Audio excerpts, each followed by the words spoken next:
Horas, salam reformanda Masiha Holongan. Selamat pagi Bapak dan Ibu serta saudara-saudari sekalian.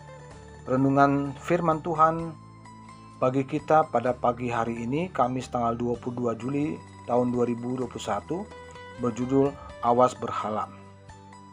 Diambil dari kitab Yesaya pasal 44 ayat yang ke-6. Beginilah firman Tuhan, Raja dan Penebus Israel, Tuhan semesta alam. Akulah yang terdahulu, dan akulah yang terkemudian. Tidak ada Allah selain daripadaku. Dalam firman Tuhan hari ini, Tuhan menyebut dirinya sebagai Raja dan Penebus Israel, Tuhan semesta alam. Dengan gelar-gelar ini diharapkan umatnya lebih memahami siapa Dia dan apa yang Dia inginkan bagi kita. Dia mengingatkan kita bahwa tidak ada Tuhan lain, dan Dia menantang siapapun yang akan mengatakan sebaliknya. Orang-orang pada zaman Yesaya menyembah berhala yang mereka anggap sebagai dewa. Tetapi baik berhala itu sendiri maupun orang-orang yang menyembahnya tidak dapat menubuatkan masa depan secara akurat. Tuhan di sisi lain selalu 100% akurat tentang apa yang akan terjadi di masa depan. Dalam Perjanjian Baru, Rasul Paulus memberitahu kita bahwa ada kekuatan iblis di balik berhala-berhala.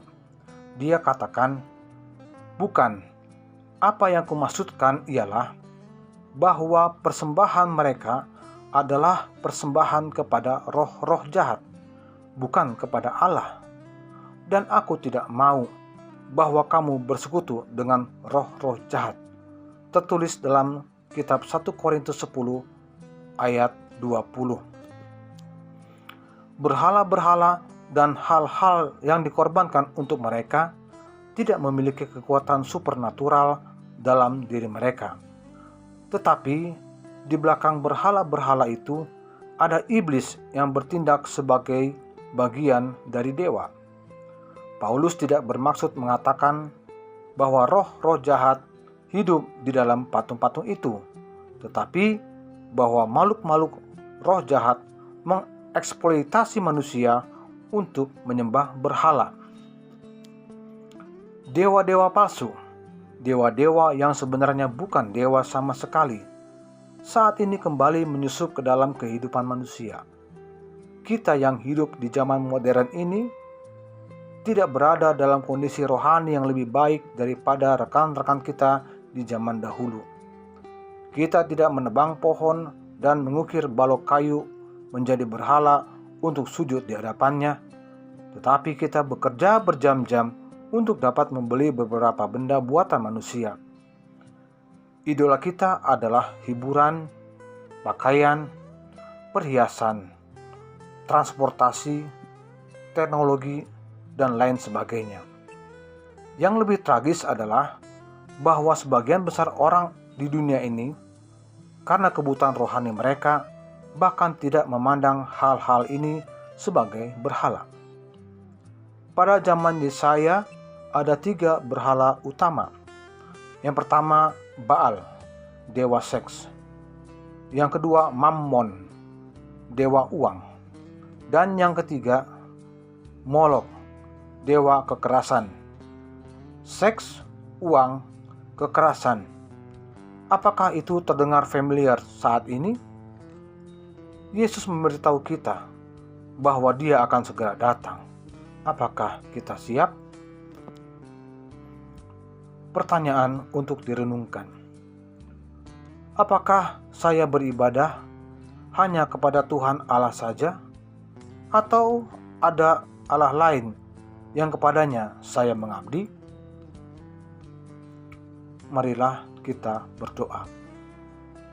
Ya Tuhan, dalam firman-Mu, Engkau menyatakan bahwa hanya kepadamu-lah kami harus mengabdi.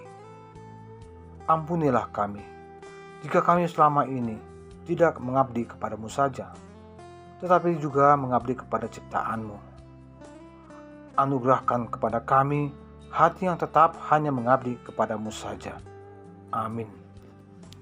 Marilah kita bersama-sama berdoa dengan doa Bapa kami. Bapa kami yang di surga, dikuduskanlah namamu, datanglah kerajaanmu, jadilah kehendakmu di bumi seperti di surga. Berikanlah kami pada hari ini makanan kami yang secukupnya, dan ampunilah kami akan kesalahan kami, seperti kami juga telah mengampuni orang yang bersalah kepada kami. Dan janganlah membawa kami ke dalam pencobaan, tetapi lepaskanlah kami daripada yang jahat. Karena Engkaulah yang punya kerajaan, dan kuasa, dan kemuliaan sampai selama-lamanya. Amin. Anugerah Tuhan kita Yesus Kristus, kasih setia Allah Bapa, dan persekutuan dalam Roh Kudus, itulah yang menyertai kita sekalian, dari sekarang sampai selama-lamanya. Amin. Demikian renungan kita pagi ini. Selamat berkarya bagi Tuhan. Tetap semangat, tetap sehat. Salam Reformanda Masiha Holongan.